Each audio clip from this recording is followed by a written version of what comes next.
Salut mes amis, bienvenue à tous. Je suis très heureux, vraiment très heureux d'être avec vous. Et tout d'abord, merci pour vos retours et vos likes.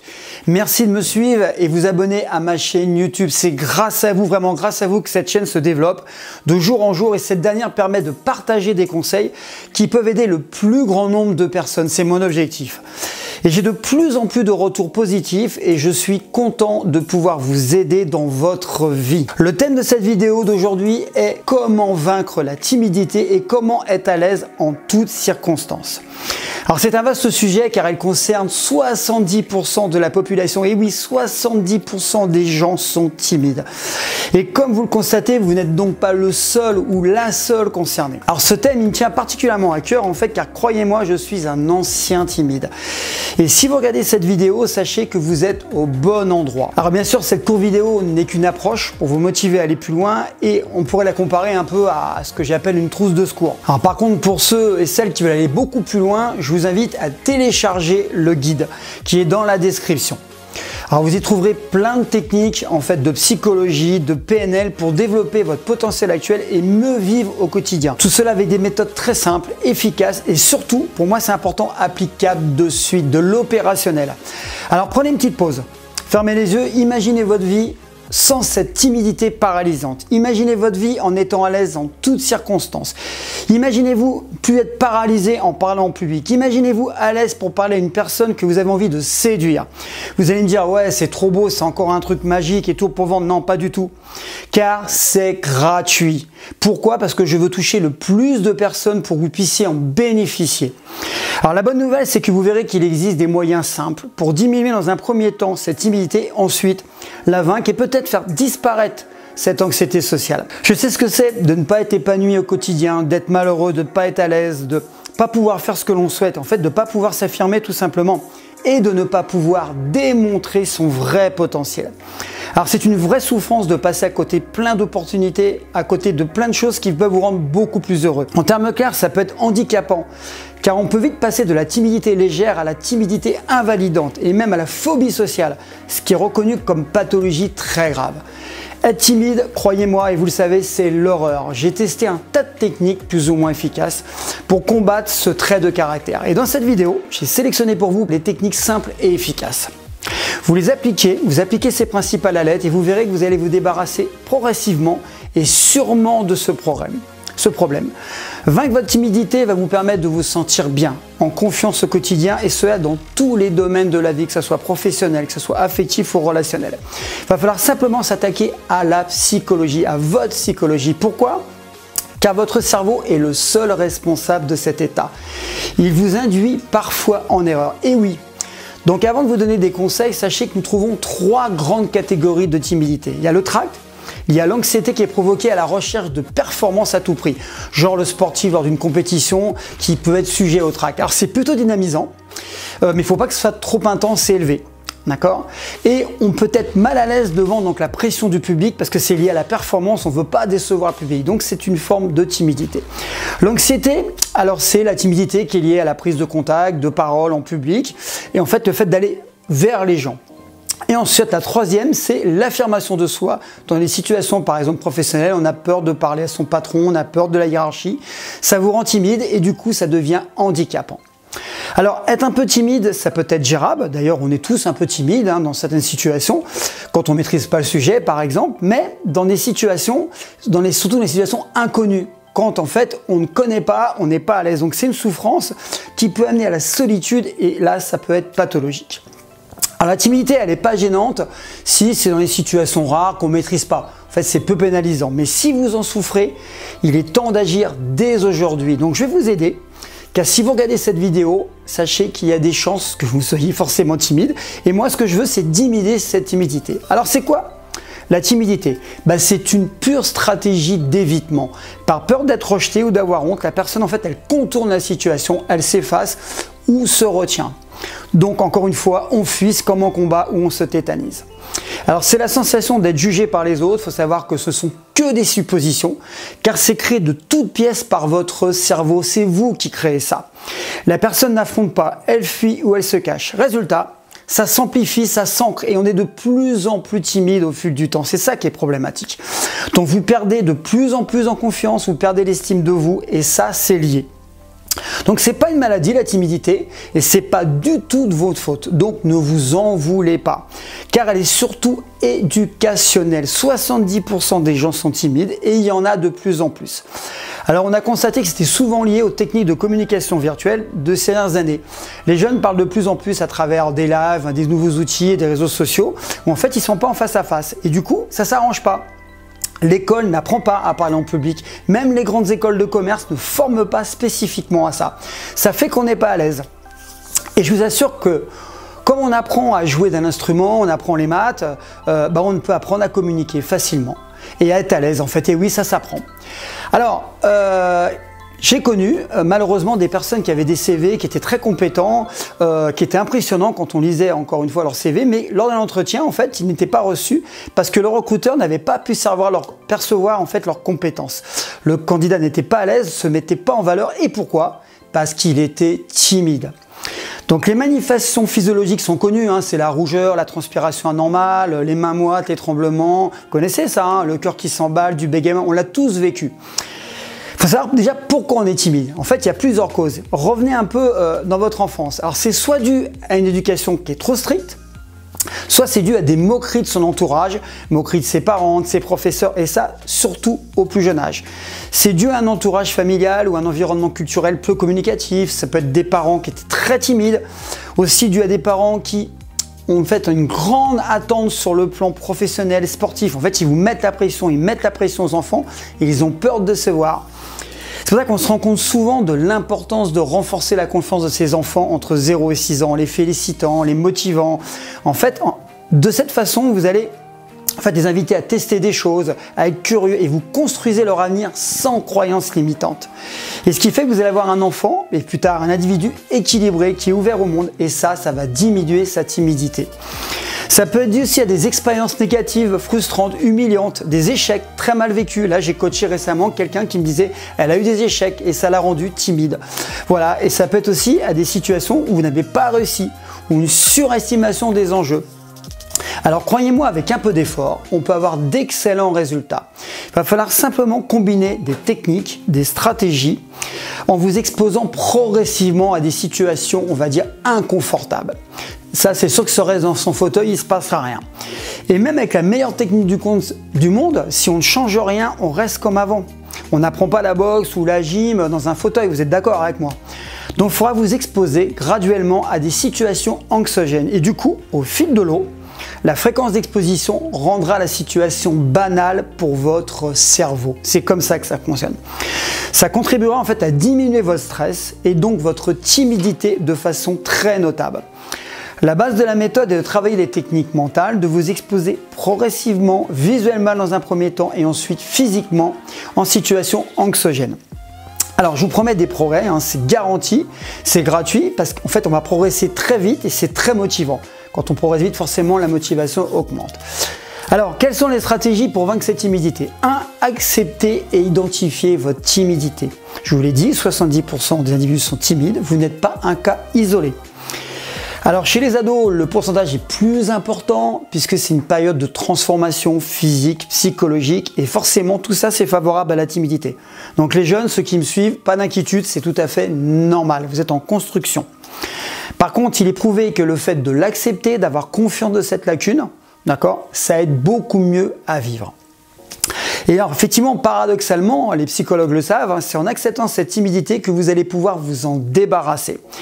Alors j'ai déjà dit dans les vidéos YouTube, dans les tutos que j'ai pu faire, dans les formations, le cerveau ne fait pas de différence entre le réel et l'imagination. C'est vous seul qui créez ce stress, cette timidité, ce blocage, en érigeant en fait une sorte de bouclier qui se transforme en gel mental. Je parle souvent de gel mental. Et en fait, ça va vous motiver à rejoindre votre zone de confort pour ne pas vous exposer au regard d'autrui. Ce qui fait cette timidité. Si vous êtes sûr de vous, vous êtes en confiance, vous êtes en sécurité dans une situation que vous maîtrisez, vous ne ressentez pas ou très peu cette gêne. 2. Établissez le contact avec les inconnus. Pour vaincre la timidité, il faut travailler sur la confiance en soi, l'estime de soi. Donc affrontez les gens, parlez à des gens. D'accord, vous allez diminuer ce repli. Ensuite, commencez par des expositions stressantes qui semblent accessibles, puis vous augmentez le facteur anxiogène. De plus en plus difficile. Vous verrez, vous serez de plus en plus à l'aise. Alors, comme je dis, un entraînement, c'est une affaire de répétition, comme tout apprentissage. Petit à petit, vous répétez de plus en plus, vous serez de plus en plus à l'aise. Troisièmement, dites-vous bien que personne n'est parfait, ni vous, ni les autres. Regardez autour de vous, personne n'est parfait. Les gens timides sont souvent centrés sur eux-mêmes. Ils s'autocritiquent. Beaucoup ne voient pas les erreurs des autres. Ils sont trop concentrés sur eux. Et le timide a tendance à se rabaisser, à penser, finir par croire qu'il est incapable, que c'est vraiment le propre du timide, quoi. J'y arriverai pas. Il a une très mauvaise opinion de lui. Le timide s'analyse tout le temps.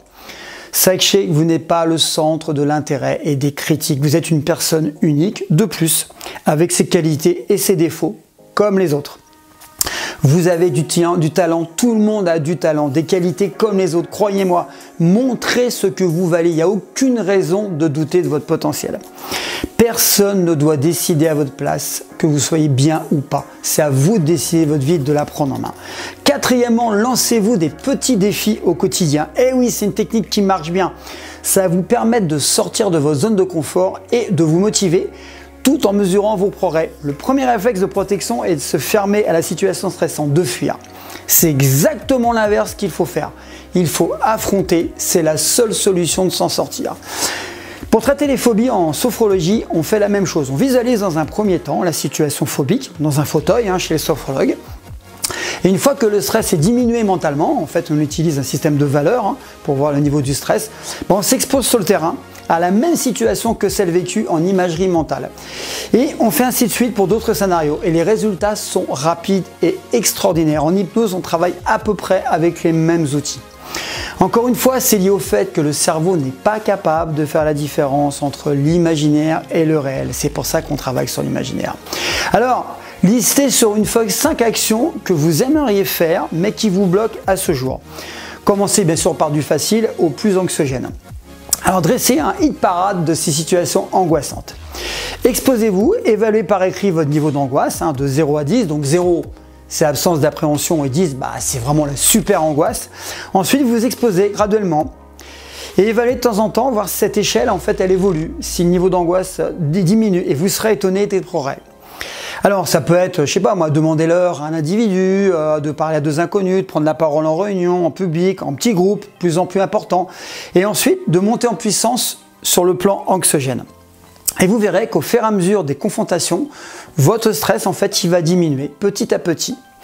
Retenez bien que votre cerveau en fait aura la preuve que vous n'êtes pas en danger. Il sera rassuré, donc il ne bloquera plus. Vous serez libéré. C'est un exercice à faire tous les jours, même quand vous n'avez pas envie, forcez-vous. Et plus vous allez le faire, plus vous allez progresser, croyez-moi. Jetez-vous à l'eau, soyez courageux.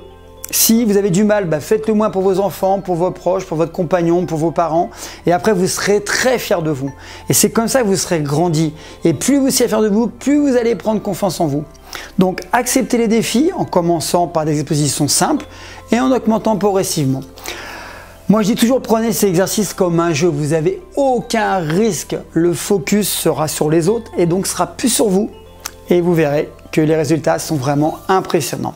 5. Célébrez votre réussite. Et oui, à chaque réussite, offrez-vous quelque chose qui vous fait plaisir. Célébrez votre succès en vous faisant un cadeau. En fait, psychologiquement, qu'est-ce qui se passe? Ça va fixer votre réussite et ça fera ce qu'on appelle boule de neige. Ça va vous positionner en mode confiance et ça va vous motiver à continuer. C'est le principe de la réussite. Le cerveau a besoin de preuves pour changer. Alors ça va créer des ancrages, comme on dit en PNL, positifs et ça va effacer toutes vos croyances limitantes qui vous bloquent. Sixièmement, acceptez d'échouer. Vous allez échouer de temps en temps et ce n'est pas parce que vous échouez que vous êtes mauvais. Les meilleurs échouent et continueront à échouer. Il est impossible de toujours tout réussir. L'échec est un apprentissage obligatoire, une expérience obligatoire avant la réussite. Et en échouant, vous allez avancer, apprendre, grandir et exister. L'humain a cette particularité de plus se focaliser sur les points faibles que les points forts. C'est comme ça. Alors les timides, c'est les champions du monde des points faibles. Donc si vous avez des points forts, c'est parce que vous avez eu des expériences positives. Vous en avez fait des croyances positive.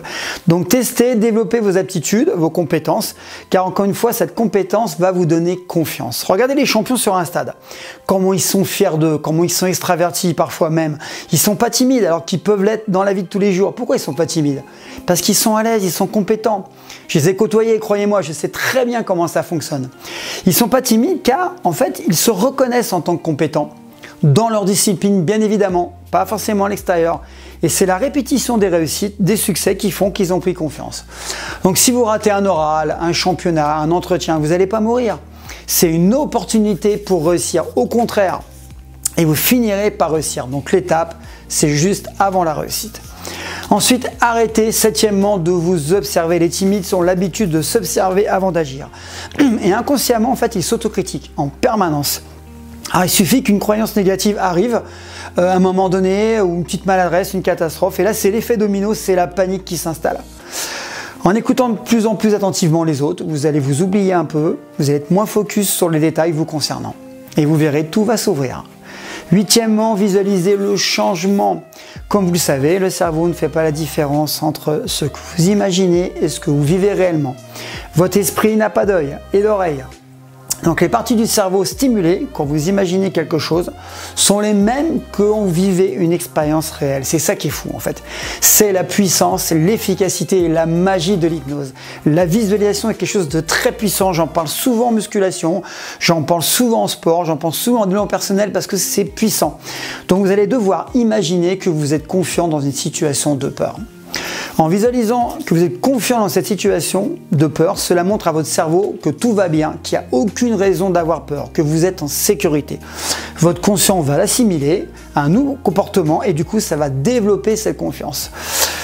Alors, ça va vous désensibiliser en fait de ce feedback positif, va diminuer en fait ce feedback, votre timidité. Alors la méthode, voici un exercice de base que vous devez faire en fait tous les jours avant de dormir. 1. Vous fermez les yeux, vous relaxez.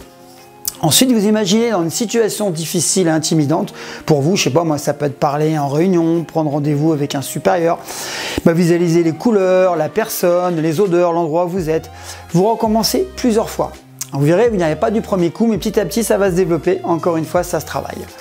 Alors vous imaginez en train de parler devant des personnes avec assurance, à l'aise, souriant, détendu, confiant, bien ancré. Alors, l'obstacle est que l'effet de votre propre représentation mentale, c'est vous qui faites le travail. Et en travaillant sur cette image, en vous voyant en mode confiance, cela va remplacer vos croyances négatives, vos expériences par des croyances positives. Cette technique de visualisation, en fait, qui est très connue en psychologie et en sophrologie, est applicable à chaque fois où vous serez confronté à une situation difficile ou sur toutes les situations en fait, où vous êtes timide. Alors, appliquez donc les stratégies de base que je viens de vous décrire et vous allez commencer à vivre enfin comme vous le souhaitez. 1. Vous prenez un carnet et écrivez vos objectifs qui consistent à faire des choses qui vous intimident en listant en fait des situations de plus en plus anxiogènes pour vous. 2. Vous agissez physiquement avec la technique des 5 secondes de Mel Robbins. Alors c'est quoi cette technique? C'est la règle des 5 secondes qui ne vous rend pas les choses les plus faciles, mais elle vous les rend possibles. Alors vous allez me dire, c'est quoi ce protocole des 5 secondes? Mais en fait, c'est très simple. À chaque fois que vous souhaitez agir en vue d'atteindre un certain objectif, vous devez agir absolument dans les 5 secondes qui suivent. Sinon, votre cerveau va vous en dissuader. Ça veut dire 5, 4, 3, 2, 1, j'agis. Si vous hésitez à faire une chose que dont vous êtes convaincu que vous devriez faire, mais comptez 5 secondes et en décomptant, puis ensuite vous passez à l'action. 5 secondes, c'est pas 6. En fait, il existe une fenêtre de temps très réduite entre le moment où vous éprouvez une envie et celui où votre cerveau commence à vous fournir un plein d'excuses pour ne rien faire et ne pas agir. Mais si vous entamez, c'est là le truc, l'action en question avant d'être envahi par ce flux de prétextes, dans les 5 secondes, vous allez empêcher votre esprit de vous paralyser. Donc vous comptez dans votre tête simplement à rebours, 5, 4, 3, 2, 1, j'agis. Si vous ne passez pas à l'action dans les 5 secondes, votre cerveau détruira l'instinct de changement. Trop tard, vous allez procrastiner. C'est magique, j'ai testé, c'est impressionnant, vous allez me dire ouais c'est facile à dire, mais en fait, testez, vous verrez. Donc ce compte à rebours vous aide à vous concentrer sur l'objectif à atteindre, détournant votre attention des excuses bidons, d'accord, qui sont souvent négatives. Si vous passez à l'action dans les 5 secondes, votre cerveau détruira l'instinct de changement et de transformation. Allez, Comptez 5, 4, 3, 2, 1 et allez-y. Passez à l'action en parlant en étranger. Prenez la parole en public. Prenez votre sac de sport pour aller à la salle si vous hésitez un peu. Faites quelque chose qui vous rapprochera à votre objectif. Alors, cette fenêtre de tir, en fait, sont des moments critiques qui s'écoulent entre l'instant où vous avez l'opportunité de changer et de faire quelque chose dans votre vie et celui où votre cerveau essaiera de vous freiner par confort. C'est comme ça que ça fonctionne. Alors, cette technique connue en neurosciences est extraordinaire. Elle a fait ses preuves sur le terrain et peut vraiment vous aider à changer des choses, des habitudes et vous propulser dans une vie meilleure et formidable. Cette vie dont vous rêvez depuis longtemps. Ensuite, vous visualisez des images positives où vous êtes en réussite, où vous êtes à l'aise. Il y a forcément des choses où vous êtes bien. Quatrièmement, travaillez la relaxation. Je dis toujours avec la cohérence cardiaque. Vous avez plein de tutos sur YouTube qui sont très efficaces. Il y a juste qu'à suivre la méthode. Le corps influence l'esprit et à l'inverse. D'accord. Et avec le contrôle de la respiration, vous allez apprendre en fait à contrôler l'émotionnel et à retrouver votre calme. Bon voilà, c'était une petite technique. N'hésitez pas à liker si vous avez aimé, à partager si vous voulez aider vos amis et vos proches. Et si vous voulez aller plus loin, encore une fois, je vous invite à rejoindre en fait le lien qui est en dessous dans la description pour avoir accès au guide. Vous verrez, c'est plein de techniques avec de la psychologie, de la PNL pour me vivre au quotidien. Et tout ce que je vous donne, c'est applicable de suite. On n'est pas dans les grandes théories.